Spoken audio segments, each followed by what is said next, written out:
за блаженството, дека сите овие блаженства, значи, ја има таа цел. Сега би сакал да се осврнеме и малку по-конкретно да зборуваме за првото блаженство. Блажени се бедните по дух, зашто нивно е Царството небеско. Тоа е првото блаженство. Ова е првото наброено и може би не случајно.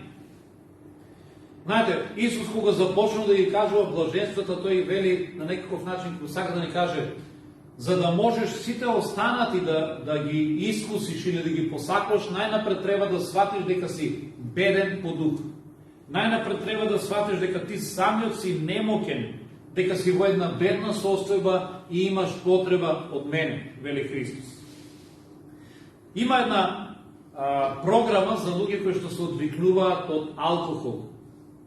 И таа програма е дел од една организација, движење или издружение кој што во Америка и во некои други земји постои, наречено анонимни алкохоличари, така се нарекува. Може би некои од вас сте го виделе овој термин или сте го чуле во некои филмови. Најчесто црквите го спроведуваат, но и не мора да е во црква. Луѓе што имат проблем со алкохол се пријавуваат во оваа група, се собираат еднаш неделно, тие си ги споделуваат своите проблеми и се обидуваат да си помогнат да се ослободат од алкохолот. Сега оваа програма содржи или се состои од 12 чекори, 12 точки, кои што треба да ти помогнат за да се ослободиш. И ти почнуваш со првата точка, втората, третата и кога ќе стигнеш до 12-та веќе си слободен. Знаете ли која е првата точка? Првата точка е да признаеш дека си алкохоличар и дека не можеш сам да се ослободиш. Тоа е првата точка. Бидејќи има многу луѓе што не признаваат, кој јас немам проблем со алкохолот, нема шанси. И ние сме разговарале со такви луѓе, веројатно и вие познавате. Луѓе кои што го имат проблем. Сите знаат дека тој има проблем со пиењето, цел град знае, само он не знае. Или не признава. И кога ќе седнете со него да разговарате, викаш, човек, сакам да ти помогнам. Нели? Ти имаш проблем со тоа нешто. Кој јас? Немам проблем јас со пиењето. Јас кога сакам можам да прекинем. Сега таков човек, како ќе му помогнеш? Не може да му помогнеш. Се дека он самиот не свати. Дека самиот не свати дека тој има потреба. Дека самиот не свати дека тој има проблем и не може сам. Затоа првата точка во овие 12 чекори на анонимни алкохоличари е, првата точка е да признаеш дека имаш проблем со алкохолот и да признаеш дека не можеш сам. Кога ќе признаеш, ќе се препознаеш, да, тој сум, јас сум алкохоличар и ми треба помош. Дури тогаш веќе останатите 11 точки имаат логика. Затоа и овде Исус започнува со првото блаженство кое што вели: блажени се бедните по дух. Ти имаш најнапред потреба да разбереш дека си беден по дух, да ја осознаеш твојата бедност. И овде не случајно Исус нагласува беден по дух. Бидејќи овде не се мисли на беден физички. Кој ќе го слушате зборот беден, на што ве потсеќа? Кој ќе кажеме за некој дека е беден, беден човек е тај. Мисли на некој сиромах, некој оттепан, некој кој што ништо нема и ништо сам не може. На тој човек, ако не му помогнеш, тој е за никаде. Нито има своја некаква позиција, нито има некаква работа, нито може нешто да направи. Тој е беден човек, оттепан цици страни. Бедник.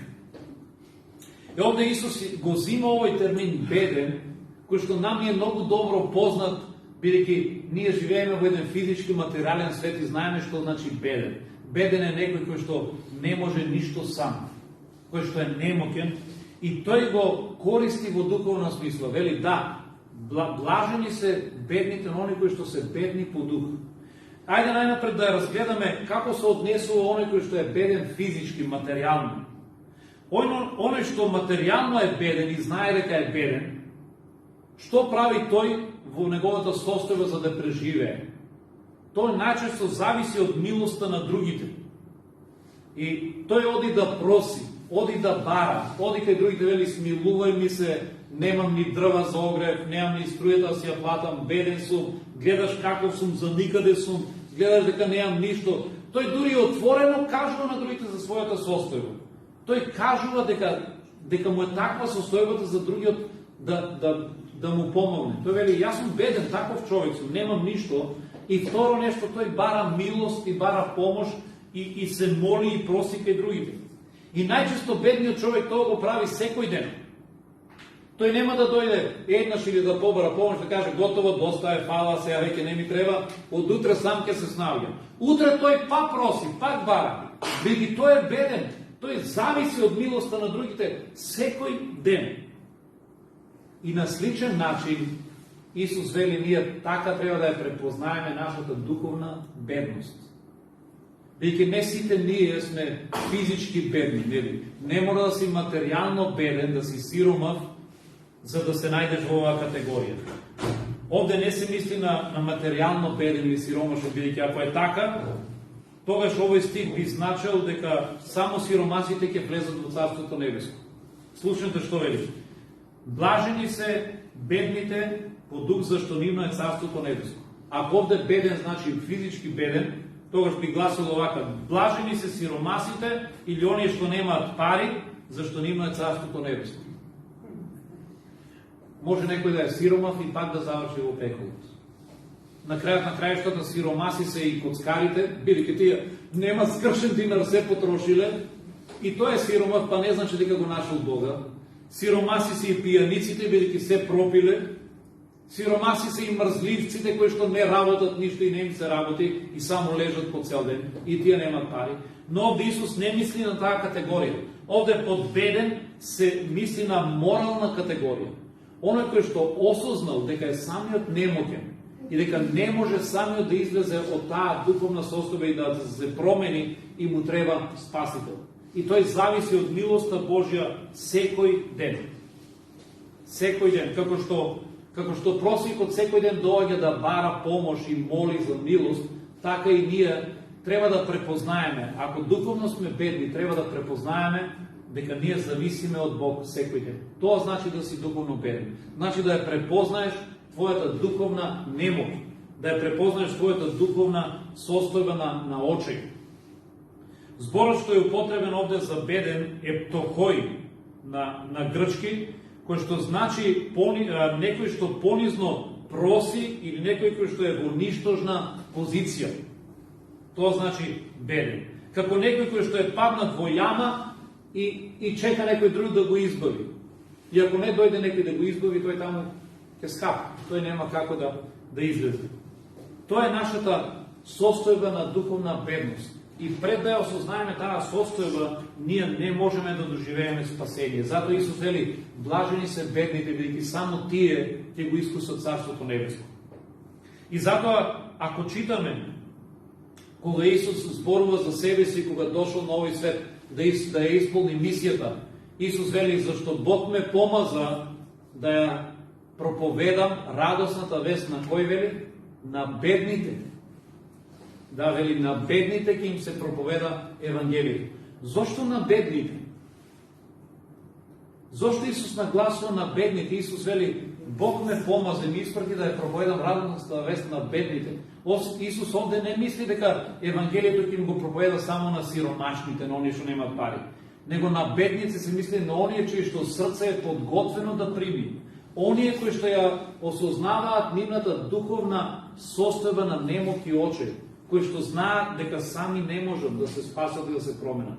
Тоа се бедните. Моето прашање е, дали си ти во таа категорија? Дали си препознал или си препознала дека не можеш сам да се спасиш?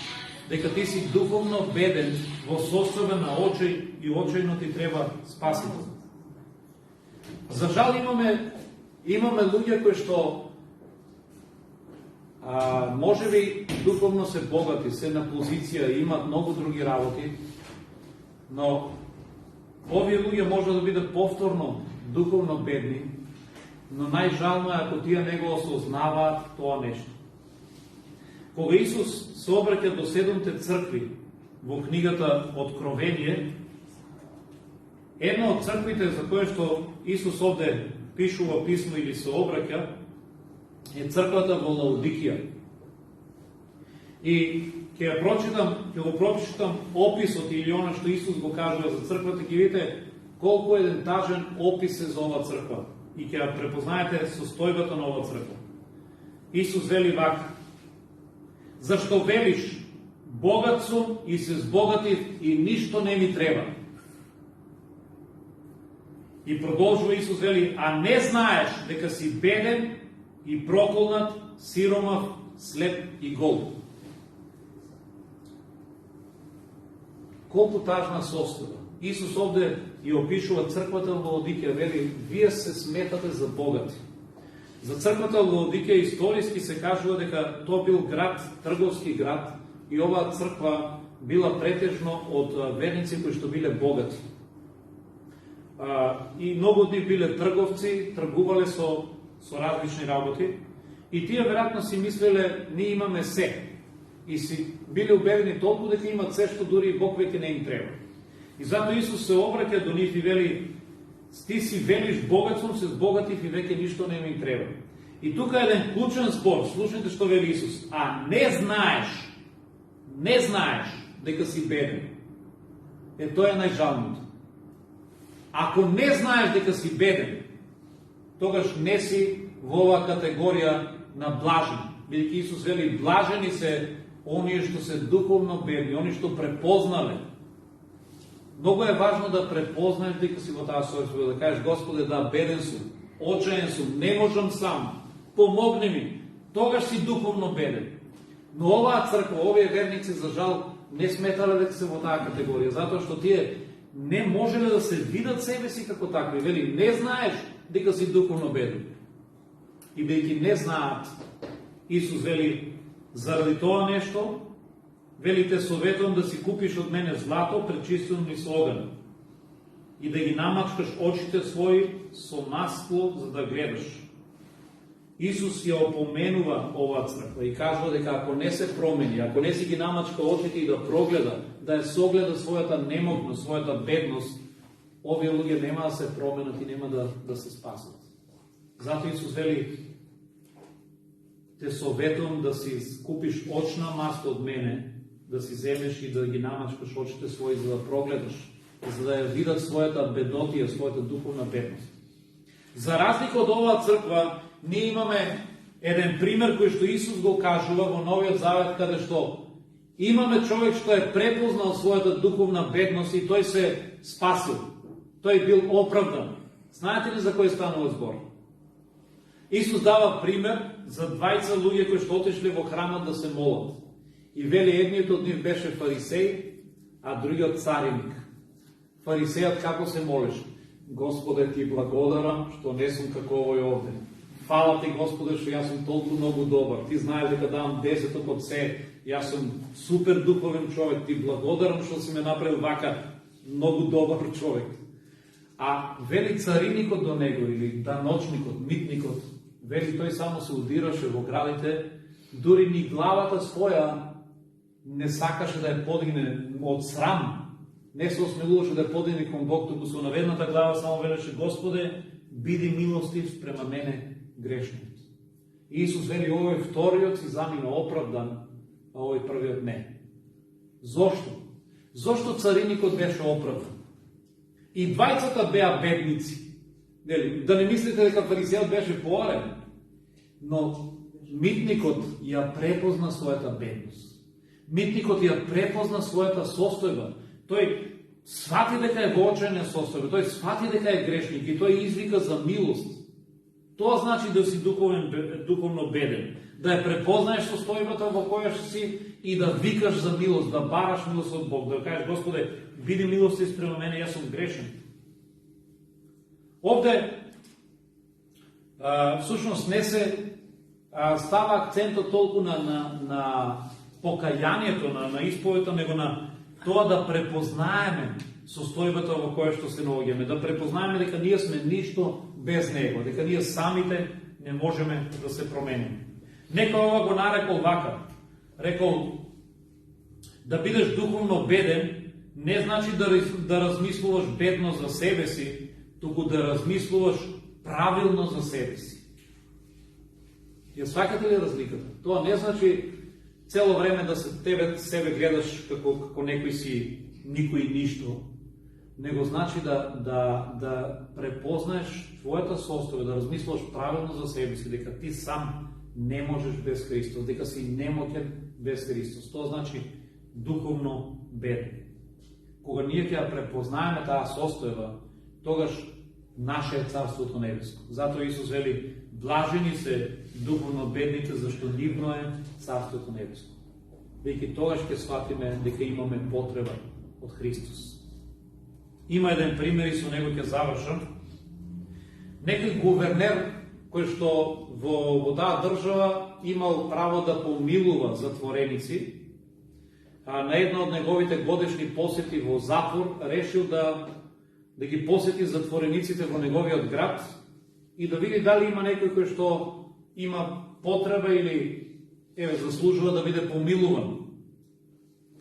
И решил да разговара со затворениците еден по еден. Оди кај првиот затвореник, вели, ти зошто си тука? И тој вели, господине гувернер, знаете, јас не заслужувам да сум тука. Абе, јас мене погрешка ме ставија, јас сум невин, искрено да ви кажам, невин сум, мене ме неправедно осудија. Тој вели, добро, ве молам да ме пуштите, реагирате таму, помилувајте ме. Тој рекол, добро, ќе размислам. Оди кај вториот затвореник, истата приказка.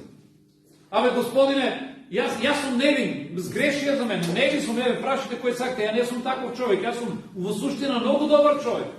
И сите еден по еден се правдале, се фалеле, кажувале колку тие се добри, колку погрешка се ставени, неправдано се тука турени, неправдано се осудени. И на крај стигнал до последниот затвореник и вели, а ти зошто си тука? Тој вели, господин, јас заслужувам да сум тука. Има нешто. Джабе не лежиш увикости, нели во затвор. Тој рекол, јас сум виновен, заслужувам да сум тука, ја заслужувам казната и јас знам дека сум грешен. Знам дека тоа што го направив е погрешно. И јас заслужувам да си видам тука. Бидејќи сум грешен човек, виновен сум. И тој кога слушам тоа рекол, што бараш ти грешен човек меѓу сите овие праведници? Рекол, ти ако останеш тука и другите ќе ги расипиш. Одма излегувај од тука надвор и да не те видам во затвор. И само овој човек го пуштил надвор. Овој човек го ослободил. Знаете ли зошто? Може би иронично му одговорил на затворникот, но гувернерот препознал дека овој човек си ја сваќа својата состојба, својата вина. И тој решил да го помилува него, бидејќи го препознал својот греш, својата вина. Сите останати се сметале дека се добри луѓе. Така и со нас. Да бидеш духовен беден, то значи како овој затворник да ја препознаеш својата состојба, да кажеш да, јас заслужувам, Господе, да бидам казнат, јас ја заслужувам мојата вина, виновен сум. И од тебе единствено можам да барам милост. Тоа сум јас, тој сум јас сум духовно беден, немоќен, ништожен, без тебе не можам сам. И ако си ја препознаеме таа состојба и секојдневно сватиме дека зависиме од Бог, не само денеска, не само кој ќе видиме помилување, туку секој ден зависиме. Ние ни денеска не можеме без Него, ни утре не можеме без Него, ни следниот ден. Секој ден зависиме од Него. Тогаш ние сме во таа категорија за која што Исус го ветува Царството Небеско. Вели, на такви ќе им го дадам Царството Небеско. Бидејќи тие луѓе препознаваат дека имат потреба од промена. Такви им ветувам дека ќе бидат дел од Царството Небеско. На нив ќе им го дадам. Тоа е ветувањето. Амин.